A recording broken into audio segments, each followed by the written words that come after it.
Hello students, good morning. This is engineer Lalchand Sejwani. आज हम discuss करेंगे इवोल्यूशन ऑफ स्टैटिस्टिक्स।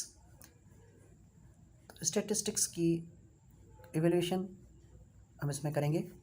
तो सबसे पहले तो हमने लेक्चर्स में पढ़ा है कि कलेक्शन ऑफ डेटा किस तरह से करते हैं, ऑर्गेनाइजेशन किस तरह से करते हैं, डिस्प्ले किस तरह से करते हैं और इंटरप्रिटेशन ऑफ डेटा किस तरह से करते हैं। ये मेन कंपोनेंट्स हैं स्टैटिस्टिक्स के। और अब हम यहाँ पे इनके हिसाब से इन चारों चीज़ों के जो है कुछ न्यूमेरिकल्स, इन चारों के हम अभी न्यूमेरिकल्स देखेंगे और इनकी डेली लाइफ में एग्जांपल्स क्या हैं, कुछ एग्जांपल्स लेकर इन प्रॉब्लम्स को जो है वेरीफाई करेंगे। तो सबसे पहले हम आते हैं नंबर 1, कलेक्शन ऑफ डेटा। तो इसमें नीचे एग्जांपल है पेरिस का। In a UEFA, union of European football associations website poll in 2004, Zinedine Zidane was named Europe's best footballer in the past 50 years। ये जो है ज़िडेनी जो है वो यूरोप्स बेस्ट फुटबॉलर था पास्ट 50 ईयर से। ये obtained 123,582 votes followed by Franz Beckenbauer with dash votes and John Cruyff with dash votes। तो ये जो फ्रेंड्स बैकनबॉर और जॉन क्राइफ्स ने पहले जो है इतने वोट्स लिए हुए थे पहले, उन सबको जीत कर ये जो है ये पास्ट 50 ईयर से जीता हुआ आ रहा है ज़िडेनी। तो ये जो है एक पैराग्राफ लिखा हुआ है, इसमें हमें डेटा कलेक्ट करेंगे इसमें कि फुटबॉलर कितने टोटल। ये पहले में ये पूछा गया है 3 फुटबॉलर कौन कौन से थे। तो यहाँ पे नाम लिखे हुए हैं इसके अंदर, पैराग्राफ के अंदर। ज़िनेडिन ज़िडेनी एक ये था और दूसरा था फ्रेंज बैकेनबॉर्ग, तीसरा जो है जॉन क्राइफ। ठीक है। अच्छा, दूसरा है कि ये पोल कहाँ पे कंडक्ट हुआ, कैसे हुआ। ठीक है। तो ये आप देखें इसमें लिखा हुआ है कि UEFA वेबसाइट पोल था, तो union of European football associations. ठीक है। तो ये वहीं पे जो कंडक्ट हुआ था। अच्छा, उसमें यह है अगर ओल्डर फुटबॉल अगर पार्टिसिपेट करते तो क्या ये मतलब इसके जो है फर्स्ट प्लेस पे आने के चांसेस है ज़िडेनी के। अगर वो करते तो हो सकता है नहीं भी आए। ठीक है, हो सकता है क्योंकि कुछ वोट्स तो उनको मिल जाते, तो ये हो भी सकता है कि नहीं आए। ठीक है। और इसमें इस डेटा में हमें क्या मिला, ये जो डेटा लिखी हुई है, what lesson can you learn about the choice और sampling of choice of sampling during the data. तो इस डेटा में हमें ये मिला कि हम जो भी चीज़ यहाँ पे जो फुटबॉलर्स के नाम है और उनकी जितने वोट्स है, ठीक है, तो उनको हम कलेक्ट करके हम एक जगह पे लिखते हैं। ठीक है, एक जगह पे हमें इसमें पता चलता है कि इसके इतने वोट्स हैं, इसके इतने वोट्स हैं, इसके इतने वोट्स हैं। तो ये कलेक्ट करने का किसी पैराग्राफ से पिक आउट करना किस तरह से करते हैं, तो ये हम सीखते हैं इसमें। अच्छा, इसके बाद में आते हैं पार्ट 2 की तरफ, ऑर्गेनाइजेशन ऑफ डेटा। डेटा को ऑर्गेनाइज किस तरह से करते हैं, तो ये इसमें दूसरा एग्जांपल इसमें गिवन है न्यूज़। ये एक आर्टिकल उठाया हुआ है। Most number of complaints received against banks and insurance firms for the first time. पहली मरतबा जो कंप्लेंट मिली हैं बैंक्स और इंश्योरेंस से। ठीक है। और ये जो है the customers organisation of Caswell revealed that they have received the most number of complaints against banks and insurance firms for the first time। in 2012 में ये 1416 कंप्लेंट्स मिली। ठीक है, 2012 में 1416 कंप्लेंट्स मिली। Coming in second was time share companies with 1238 complaints. अच्छा, उसके बाद में दूसरी मरतबा जो कंप्लेंट मिली वो है टाइम शेयर कंपनीज में 1238 complaints followed by motor vehicle companies with 975 complaints। अब ये जो यहाँ पे ये जो एक पैराग्राफ लिखा है इसमें कौन कौन सी कंपनीज़ का जिक्र किया गया, 3 कंपनीज़ का। एक तो बैंक्स और इंश्योरेंस फर्म्स, और दूसरी जो है वो यहाँ पे टाइम शेयर कंपनीज़, और तीसरी मोटर व्हीकल कंपनीज़। इसमें एक स्टेटिशियन ने कमेंट किया, it is possible that time share companies receive the most number of complaints. Time share companies ने ज़्यादा से ज़्यादा कंप्लेंट रिसीव की। अब ये देखें यहाँ पे तो ऊपर जो है वो बैंक्स और इंश्योरेंस की 1416 है और टाइम शेयर कंपनीज 1200 है, तो ये कम है उससे। ठीक है, तो discuss with your classmates why this comment में बी ट्रू। अच्छा, इसमें यहाँ पे जो है बैंक्स और इंश्योरेंस को मिला के ऊपर अगर आप देखेंगे ना, तो ये 1416 जो है ये बैंक्स और इंश्योरेंस फर्म्स की मिलाकर इनकी कंप्लेन है। हालांकि टाइम शेयर कंपनीज की अकेली की 1238 है, तो इसलिए ये जो है ये ट्रू है। अच्छा, उसके बाद में है what lesson to learn from the organisation of the statistical data. अच्छा, इसको ऑर्गेनाइज किस तरह से करते हैं? ऑर्गेनाइज मतलब इसको जो है टेबुलर फॉर्म में आप इसको लिख सकते हैं इसको। ठीक है, कि इसकी कंप्लेन इतनी है, इस फर्म की कंप्लेन इतनी है, इस फर्म की कंप्लेन इतनी है, हम टेबुलर फॉर्म में लिख सकते हैं इसको अलग करके, जैसे हमने पीछे क्वेश्चंस किए थे। उसके बाद में part 3 display of the data. तो इसको डेटा को डिस्प्ले किस तरह से करते हैं आपको पता है, ग्राफ की शक्ल में भी करते हैं। तो बार ग्राफ यहाँ पे बना हुआ है पहले से। Sales of light bulbs by 5 companies A B C D और ई, ये कंपनी के नाम है। और कितनी सेल हुई है, number of light bulb sold in a week. तो ए बल्ब जो है 100 के बाद में 150 के दरमियान में 5 डिवीजन है, 1 2 3 4 5, 110 20 30 40 50।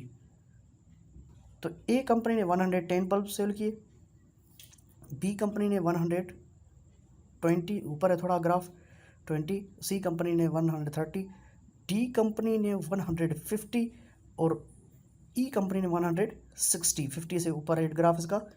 ठीक है, तो ये यहाँ पे लिखा हुआ है company E claims that it has sold twice as many light bulbs as company सी।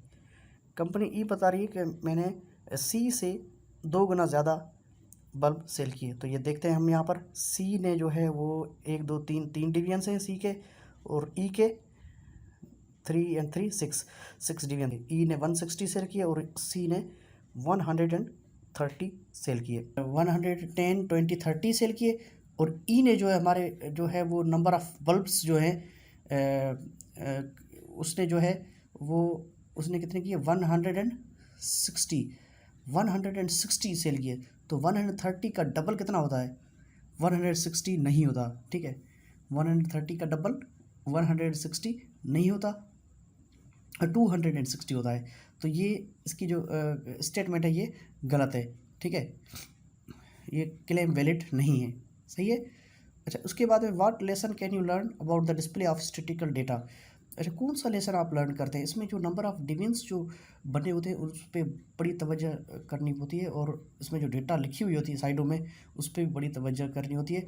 और इसमें ये भी है कि इसमें जो भी हमारे पास ग्राफ वगैरह जो भी हम बनाते हैं उसमें जो जिसका बार ज़्यादा ऊपर होगा वो ज़्यादा हो जाता है, और जो ज़्यादा नीचे होगा बिल्कुल या कम होगा उसमें हमें पता चल जाता है कि कौन सी चीज़ें किस तरह से बढ़ रही हैं या किस तरह से कम हो रही हैं।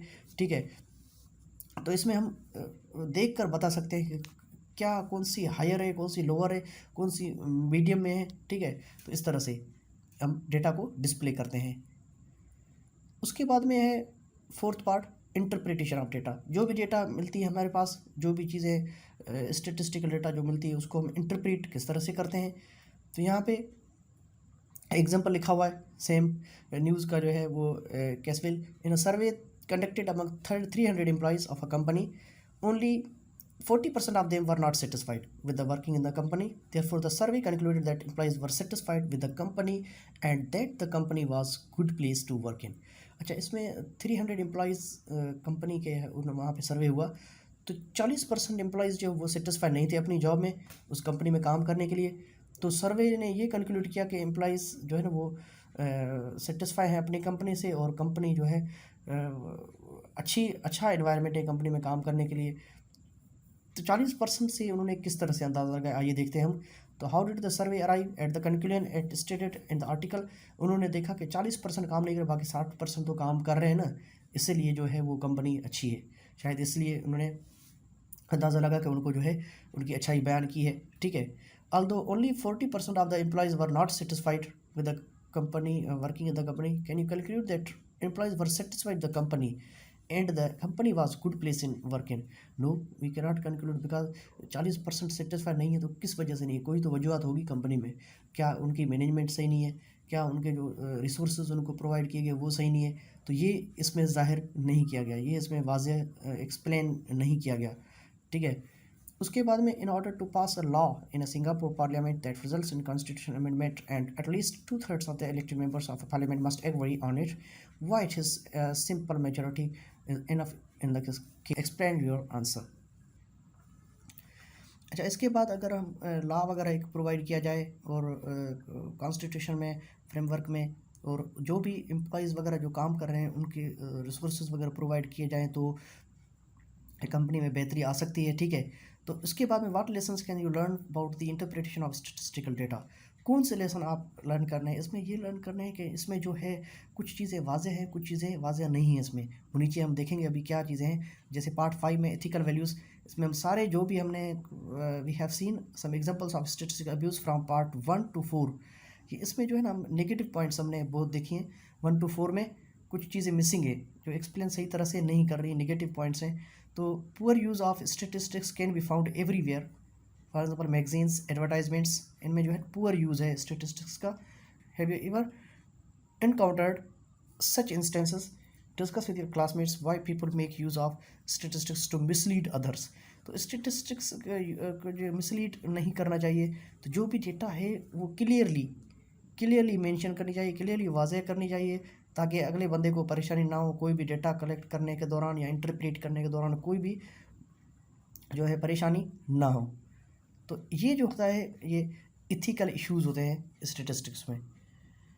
तो इस पूरे चैप्टर की जो समरी है at the end of the chapter, that is 4 stages हमने पढ़े थे स्टेटिस्टिकल स्टडी के, collection of data, organisation, display, interpretation. अच्छा, उसके बाद में डेटा कलेक्टेड और usually organised in a table and displayed using statistical diagrams such as pictograms, bar graph and pie chart and line graphs. तो ये इन graphs में हम डिस्प्ले कर सकते हैं, ठीक है। पिक्टोग्राम से भी डिस्प्ले कर सकते हैं, बार ग्राफ से भी, पाई चार्ट से भी और लाइन ग्राफ से भी डिस्प्ले कर सकते हैं। Choice of an appropriate statistical diagram depends on the type of the data collected and purpose of collecting the data।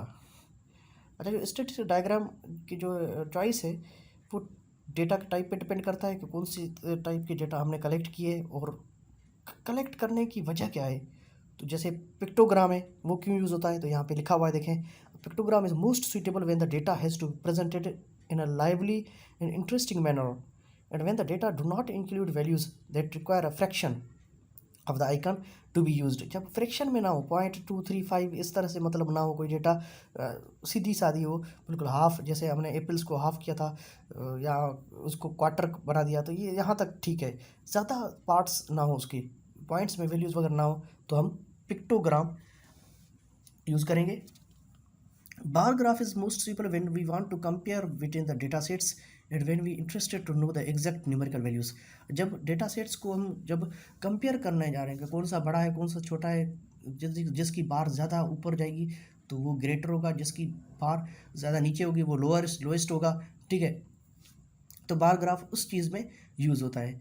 A pie chart is most simple when we want to show the relative size of each data set in a proportion to the entire data set. अच्छा, entire data से हम जो है क्या करते हैं कि जो ईच डेटा सेट की जो साइज़ मालूम करना, उस हिसाब से इंटायर से पूरे से देखेंगे, पूरे में के हिसाब से वो उसकी कितनी होगी सिर्फ उस एक कंपोनेंट की, तो हम पाई चार्ट ड्रा करेंगे। तो उसमें सेक्शन जितना भी होगा उसके पता चल जाएगा कितना सेक्शन है उसका, चौथा ऐसा है, आधा है, ठीक है। एंगल से पता चल जाएगा, एंगल्स वगैरह ड्रा करके उसके बाद में सेक्शंस जब ड्रा करेंगे तो हमें पता चल जाएगा। Line graph is most suitable when we want to show trends over a period of time. अच्छा, इसमें लाइन ग्राफ जब जो है ना वो trends over a period of time, कुछ टाइम के लिए जो है ना ट्रेंड्स शो करने के लिए यूज़ होता है। जैसे वक्त के साथ कोई चीज़ बढ़ रही है या कम हो रही है, ठीक है, किसी खास पॉइंट पे एक चीज़ बढ़ रही है और दूसरे पॉइंट पे फिर कम हो रही है, ठीक है। तो उतार और चढ़ाव जो है ये जो कर्व्स में जो है वो लाइन ग्राफ्स बताता है। तो लाइन ग्राफ इसी चीज़ के लिए यूज़ होगा जहाँ पे इंक्रीजिंग या डिक्रीजिंग सिस्टम कोई भी हो, ठीक है, वहाँ पे लाइन ग्राफ यूज़ होगा। Please have a note.